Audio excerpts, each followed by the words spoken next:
Well, good afternoon, everyone. It's a great honor to be here. My father was a soldier, and he didn't tell me any stories about the conflicts, but he did tell me lots of stories about the weekends that they got free passes into London. This was about 1944. And I can tell you, ladies and gentlemen, that in 1944, the only place that there was naked girls in the whole of the Londonderry, this will interest you, was in the Windmill Theatre in Great Windmill Street. And you could walk there from here if you want to. It's still the same. It's still a lap dancing joint, I believe. But it seems that the girls would come on, and by law, they could come on, nothing on, but they couldn't move a muscle. So they would come on smiling, and they would have to keep the smile and not move a muscle for 10 minutes. So, can you imagine the auditorium full of soldiers in London for the weekend, all bevied up, as we say in this part of the world, full of Carlsberg for you Danish guys. And the girls would come on, they would stand there, not move a muscle for 10 minutes, and then the curtain would come down, and then a stand-up comedian would come up and tell jokes for about 5 or 6 minutes. For those British people here, all those stand-up comedians, we actually grew up with them. They were on TV when I was a kid. So my father told me that within 2 or 3 minutes, the guys got fed up with the stand-up comedians, and they would fire fish and chip containers, they'd fire beer bottles until they got the girls back on again. Well, that's how I feel after coming on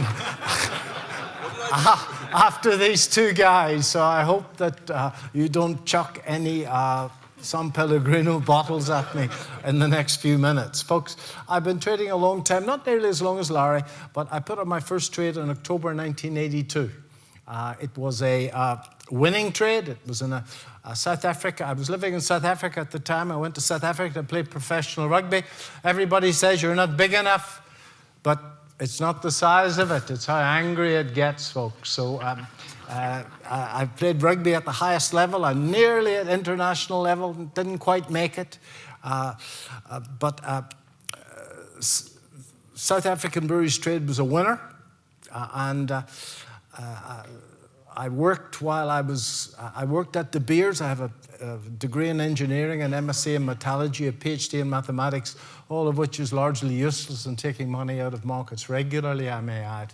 I worked while at De Beers in South Africa, and I cut the corporate umbilical cord in October 1988, and I've been trading on my own ever since. The move, for those of you that are thinking about it, from being salaried to being taking your wedge from the stock market, stroke futures market, stroke forex market is quite a move. And I underestimated how difficult that move would be in October 1988. And it took me 3 or 4 months or 6 or 7 months to actually get the wind behind me. So don't underestimate that move, folks. It's quite a big move. When I think in Reminiscences of a Stock Operator, if you haven't read it, you should read it. He tries to buy his wife a fur coat, and after 2 or 3 chapters, he says to himself, well, if you need a coat that badly, the stock market won't give it to you. So, but I've been trading on my own ever since. I was lucky enough to work with Tom for many years. And certainly Larry has taught me a tremendous amount along the way as well. I have Larry's very, very first books. He sold 2 copies of his first book. I bought one, his mother bought the other one. So he's nodding his head as well. When I started to do a seminar in the stock market. My first seminar was done by pure accident, because I was in a little town outside Johannesburg called Rustenburg. If you ever owned a platinum share, that's where they come from, Rustenburg. And it was at Rustenburg Golf Club. It was in the late 1980s, around Wimbledon time. And the speaker was the mine manager of Rustenburg Platinum, which is the biggest platinum mine in the world. It's now a part of Anglo American, listed here in London. And he got laryngitis, he couldn't speak. So they asked me to come up and talk to the audience. And I hadn't a clue what I was going to say, but I just showed everybody what I do myself. And that's largely what I'm going to show everybody on on Sunday afternoon, what I do myself. In the audience, there was a chap who was a desk head at a bank called Investec, a South African bank. And he asked me to actually come in and train his traders how to become consistent, because they were making a heap of money and then giving it all back again, to get them off that roller coaster ride that so many of us have.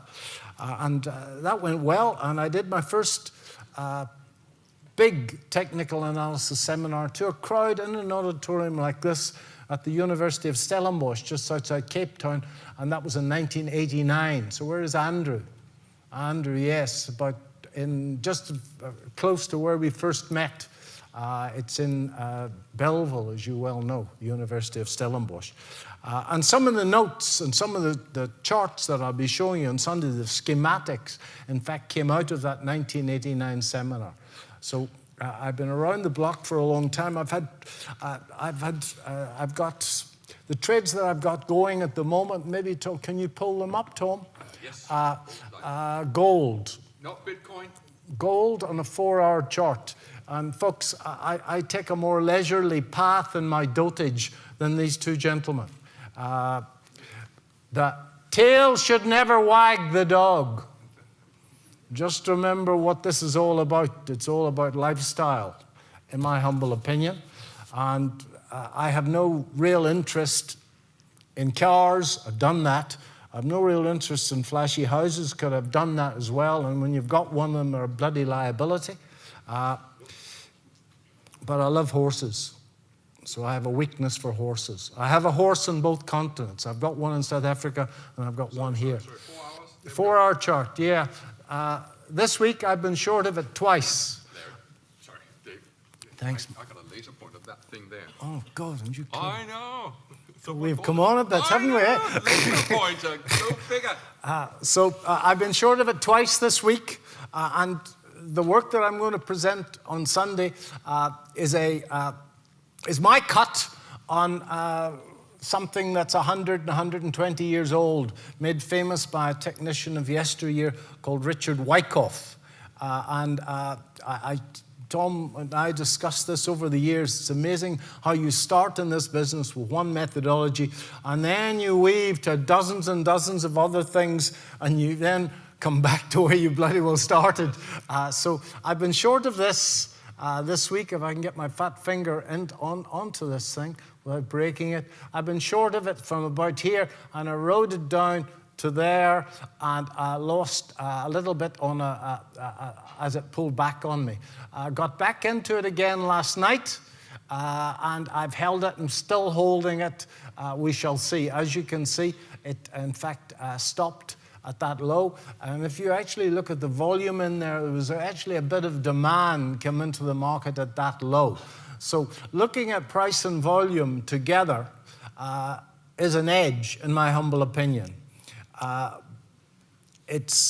Price is the most important, but you can actually tell from price and volume relationships, and I assure you they're not rocket science, that whether somebody's playing with you or not, the big players can easily manipulate price, but they can't manipulate volume that easily. And so a volume feed is very useful. It's certainly not going to get you 100% trades, and many people will argue that an awful lot of the volume, even in the stock market, that's done today is only booked the day after that. And there's all this stuff about dark pools, but as a friend of mine says about his wife, it's better than nothing. Okay, so this, please excuse this chauvinistic jokes.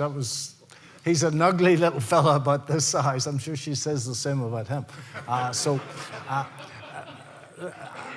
Do I know where that's going to go next? No, but the longer-term daily chart, I don't know what Larry thinks, the longer-term daily chart in gold, I'm very bullish on gold. In fact, I have a long-term position on GLD, a tracker, but I still think that this needs to go back a little bit before it goes up.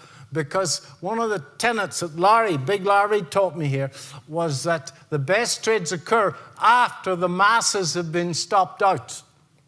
Okay, and markets tend to move, and that's because the big fellas up there, they can't press the wee button and get in because there's just not enough liquidity there for them to get in size. So they have to, in fact, engineer 100,000 guys like you, sir. Pull you one way, your stop loss gets hit.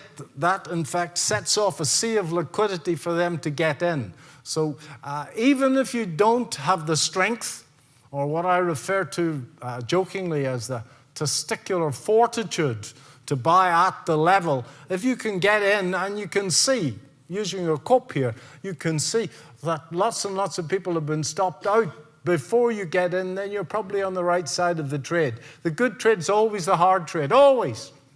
Not emotionally, not intellectually difficult. In fact, the thicker you are, the better probably, but emotionally difficult.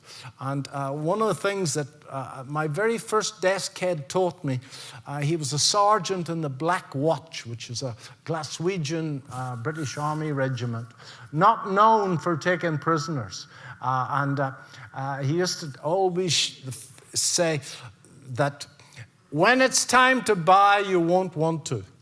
Okay? When it's time to buy, you won't want to. I drum this into the VectorVest customers every Monday afternoon. Now, I started to buy stocks at the lows a few days ago, just before they went up. You should have seen the mails I got, like I was a complete effing idiot. Okay?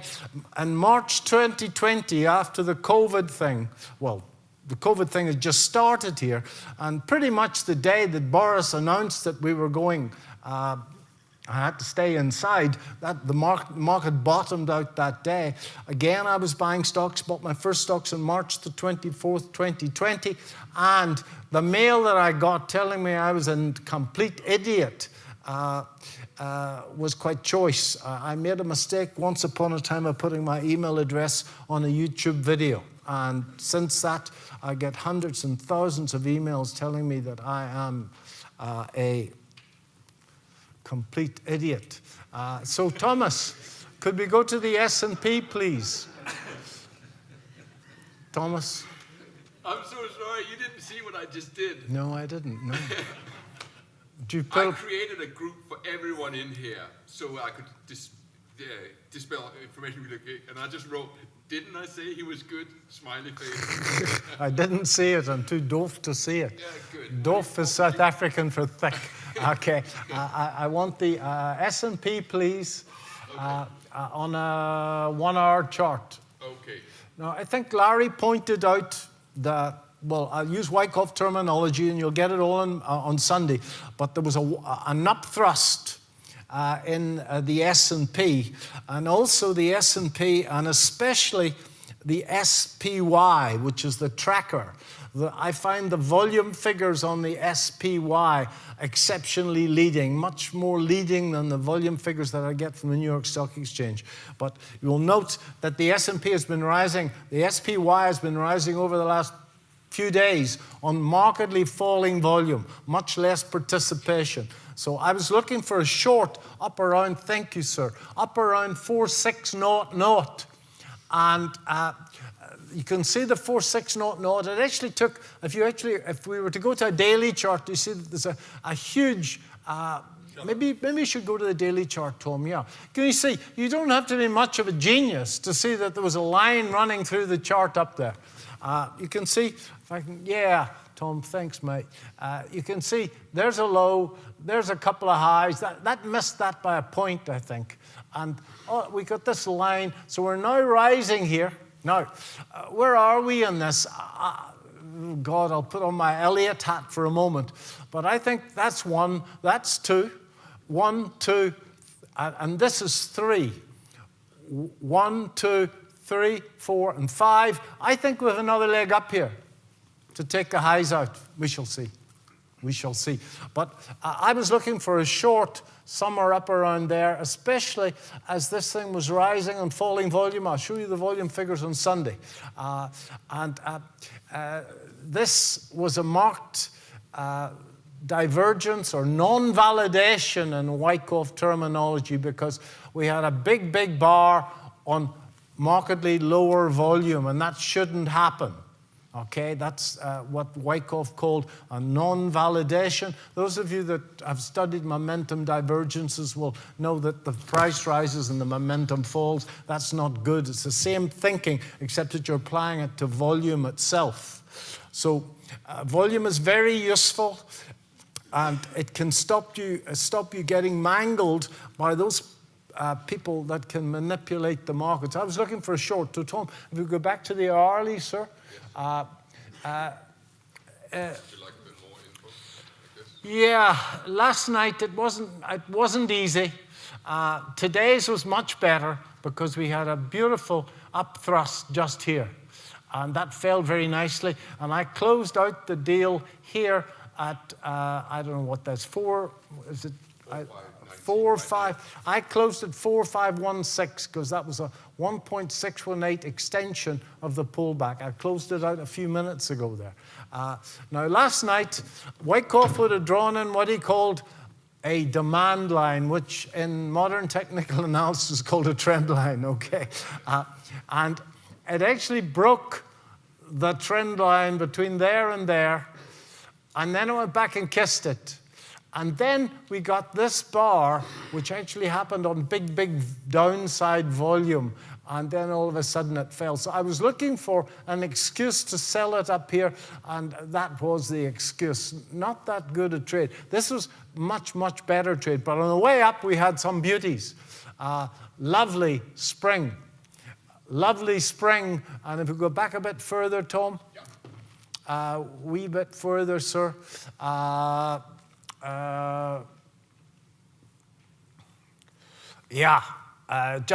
This is just classic action here. That bar came down on virtually no volume, and then we had huge demand hit it here, and a very narrow range bar. Took a while to get going. Back here, Tom, we get the same thing. So these things, this is a textbook one, which we'll talk about, and if you don't understand it, you'll understand it before you go home. So if you want a reasonably leisurely way to trade without a great deal of angst,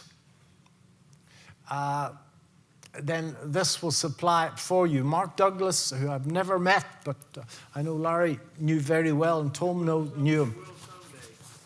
Well, we will someday, yeah, and it's getting, unfortunately, closer. He said that you should start with a mechanical methodology. And when you have done your 30 or 40 trades, then you can, in fact, maybe move to something a little bit more discretionary. The spring system and the upthrust system and the Wyckoff system, just looking at price, is fairly mechanical. And I can string a rules to that. But when you add volume, it's not. Now, the volume stuff that I present on Sunday, I was hoofed out of a bank. Where's Andrew? Nedbank in South Africa. They hoofed me out because they said it wasn't analytical enough. Because I said to them, Larry, there's only 3 types of volume. Low, average, and high. And that wasn't good enough. So it wasn't. So they hoofed me out. And the same team of guys all got fired that year because they'd curve fitted. They were all from the physics department at the university. So they curve fitted the past, and they had a nice little equation for the past. And the one thing you know about curve fitting, folks, is that the better the fit to the past, though it's going to produce a bloody awful fit to the future, that's for sure. One last one, if we go to oil, sir. Yes, sir. Crude. H4. Yes, sir. The tail should never wag the dog. You don't need many of these trades a month to give yourself a good month. Sir. What? May or June? No, it's just the cash one. Okay. But you want crude? Yeah, crude, yeah. You're going to get this one. And what time frame? I try a 4-hour chart to start with. Okay. Now, this wasn't... there was a nice trade up here because this went up and then it actually came off with a huge volume bar. But I didn't take that one. And I didn't take much here, but I couldn't resist this one. There's a head and shoulders reversal there, but I don't do that sort of stuff because the risk is a mile to make half a mile. Okay, it's great in the textbooks and whatever, but it's going to pull you in. It's then going to go back. If your stop's not the size of a number 27 bus away, you're going to get stopped out, and then it's got to go a hell of a long way for you to actually make any money. So a lot of that stuff works, in theory, but it doesn't actually make a lot of money. That's last night, just there. It's not a classic, but just up there, and I was short of that little fella as it broke down through that bar. Mr. Gann said so beautifully, the most important part of a chart is the lowest tick of the highest bar and the highest tick of the lowest bar. I'll never forget that. Gann wrote an awful lot of stuff. And some of the stuff is really, really, really difficult. His early stuff, his mechanical method is relatively simple. But his forecasting stuff is difficult. And to forecast with it, you have to, in fact, be able to square the charts. And the only guy who's ever said he can do that is that Australian fellow who curses a lot, Larry. What's his name? Bryce Gilmore. Is he still here with us? He's in poor health, but he's still around. Okay. I met him once in Vegas, and he was playing roulette. My word. Yeah, he's a wild man. Yeah, he was... You were talking about poker earlier. Let me tell you guys how to make lots of money. Okay, here's what you do. You get yourself reasonably proficient at poker. This is my son does this in South Africa. He's a very, very shrewd guy. Too shrewd for his own bloody good. He is, in fact, communicating with me frequently now on WhatsApp. Now, that is a leading indicator of him wanting to borrow money. And you will find, those of you with a bit of gray hair will know that loans made to children are very rarely repaid. Here's what he does. Now, there's a 7-hour difference between South Africa and US Eastern Time, and much more out in Vegas time, wherever these places are. So he gets up on a Saturday morning at 7 o'clock, and he plays poker against drunk Americans. Says it's easy. Piece of cake to make some money. So... those are the trades I have now. I've got those 3 trades running. It took some money in the S&P. It's made 5 down, and I think it needs to go back. If you know nothing more about Elliott, then 3 up and 2 back is good, and 3 down and 2 up, that's great for a short. That's all you need to know. Trying to label charts from 1865 is a complete and utter waste of time. And even Bob Prechter says that his work is very academic. It's not that much use for being a trader. So I've got a position in the GDX, which is a long-term position, which probably is going to sweat. I hope it's going to sweat because I'm short gold. I've got a position in a uranium stock called CCJ, and those are the only speculative positions. I've got a full portfolio in the London stock market, which at the moment I cut it down to 30% cash, 70% cash, 30% invested a few weeks ago as the market was falling, and I'm now back up to about 55 in the stock market, 35 in cash. I also run the VictorVest UK stock market trading tool, and I'll speak a little bit about that on Sunday afternoon as well. And because I know Tom so well, I'm more than happy to offer you a 60-day trial of that for a $5. And I would be delighted if everybody would take me up on that, okay? So I want to answer this young man's question about getting out too soon. Who was that young man who spoke honestly? That he said that he... Not so young. It was an Italian young man. Okay. I want you to humor me this evening. Okay? Who's having dinner with friends or family? Mistress? That must be an Italian. You guys have got a reputation for that. So, here's my challenge to you, that when you're having dinner tonight, I want you to be fully there. I don't want you to be thinking about what happened today, what might happen tomorrow, but do your best to keep yourself thinking about the meal.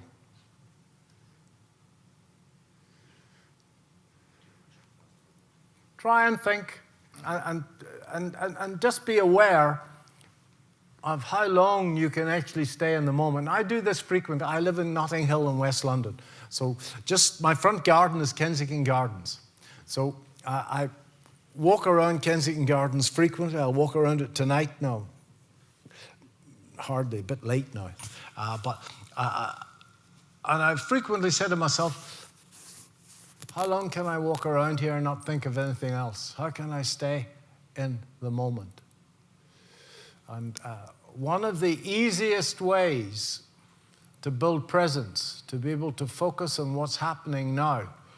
If you're trading a 5-minute chart and you have lots and lots of rules, I'm quite sure, in place for where you're going to trail your stop. So let's say that you do something naive and you put on a 21-bar moving average. And your rule is that if you're short, that as long as the market stays below that 21-bar moving average, I'm going to stay short. Now, that's what you tell yourself, but it's so easy to lose the moment and do something silly. And the only way to actually sidestep fear, as Tom said 3 or 4 hours ago, is to be in this moment. And the first way to build presence is to practice being present when your self-esteem is not being threatened. And that little bar going up and down can certainly threaten your ego. And your ego's scared of death because if you're wrong, it gets hammered. There are many, many ways to build presence. And I would recommend, in fact, at my very first meeting of Tom, I recommended a book. And interestingly enough, the book is authored by a gentleman that I met here at the University of London. I was, in fact, this was a long time ago, and I was researching the works of W.D. Gann at the British Museum, not around the corner. And it was a journey that Gann himself made at the time. And I came to the University of London for lunch at the coffee shop. And I like being around a university area because it makes me feel young, all the students around and whatever. I saw a little notice in the notice board that there was a lunchtime seminar, and the lunchtime seminar was run by a German fellow called Eckhart Tolle, and nobody had heard of him at the time, and he was charging £1 for the seminar, and the pound was going to charity. So I went along to the seminar, and I listened to Eckhart Tolle talk about building presence. So I could recommend, Paulo, that you nip to Waterstones or your local bookshop and buy yourself a copy of Practicing the Power of Now by Eckhart Tolle. It's £9 or £10, a little small book. There's another book called Practicing the Power of Now. which is much more difficult to read. But this is quite easy to read, and that will show you many ways of doing and building the presence required to keep your mind focused on a simple set of rules. And those of you that have been around the game will know that it's incredibly difficult to follow a simple set of rules. There's some really good reasons for that. And I've been in discussions with a professor of psychology, again, at the University of Cape Town. And I went to South Africa for 6 months to play rugby. And I stayed 35 years. There's always one cynic who keeps saying, did they play extra time? Okay, so I'll get that out of the way. Now, this guy's got a theory. We've got two brains. I'm sure you've all heard of the reptile brain and the front lobe brain. Well, I want you to think now, folks, that you're a summer's afternoon and the barbecue's going and kids are having fun playing football, right? And you're standing there. A ball comes out of nowhere. Football comes out of nowhere. What do? Duck. Yeah? Without thinking about it.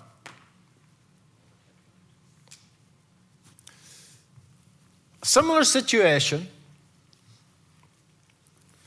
but standing there Sunday afternoon, and somebody throws a ball at you very slowly. What do? You catch it. Okay. So if somebody chucks a ball at you really, really, really, really fast, believe it or not, and according to this professor of psychology at UCT, there's a part of your brain that actually reacts, and it reacts up to half a second faster than your normal brain. This reptile brain, and its job is to keep you out of trouble. And frequently that happens in our trading as well, where have you ever done something dumb that you've sworn you'll never do again? Okay. And that's because that reptile brain is in fact trying to keep you away from danger. Not the lion about to hit you, but in fact emotional danger. And another example is that you're driving along a road and a dog comes out. Do you swerve? Yeah, you probably do. And you've said to yourself 1,000 times that I'll never swerve again. I'm going to drive straight. But in the moment, that reptile brain. So there's a part of you, if you're not present, folks, there's a part of you that's designed by the Almighty, or whoever you believe in, to keep you safe and well, away from physical danger, away from emotional danger. And if you're not present,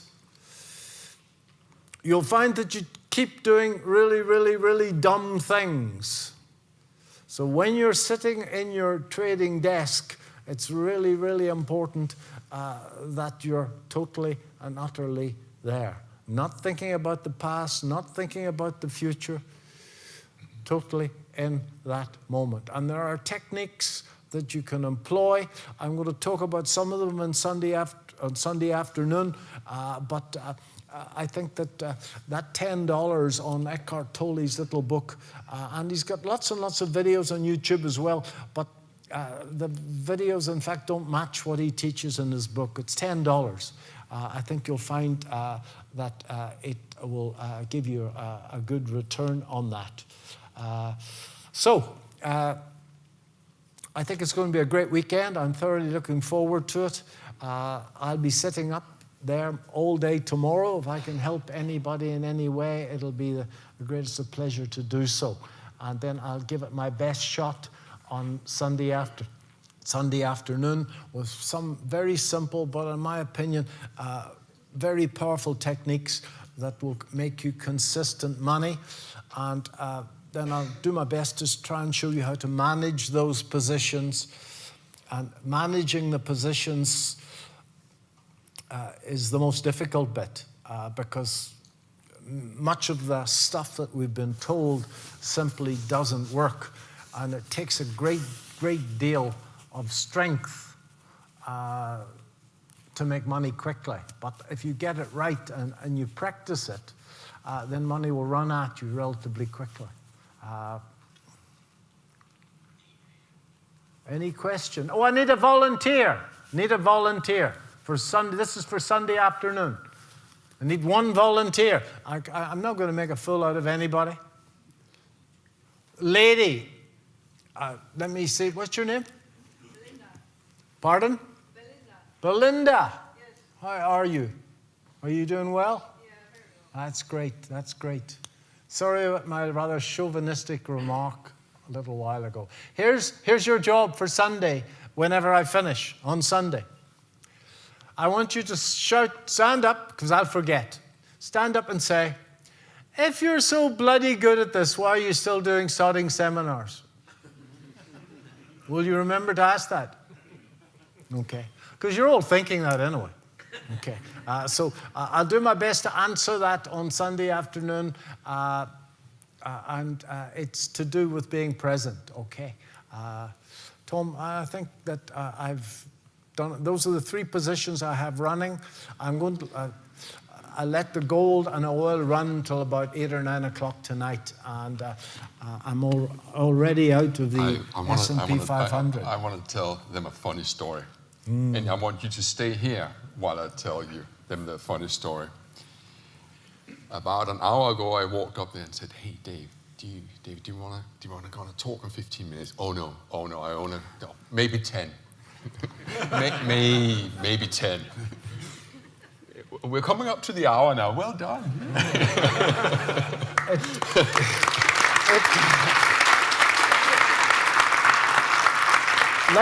Let me tell you a funny story, because when we were working together, it took him about 3 years to work out that he should go on first, because I went on too long. So it's a great honor to be here, folks. Have a great day tomorrow. Pleasure, no?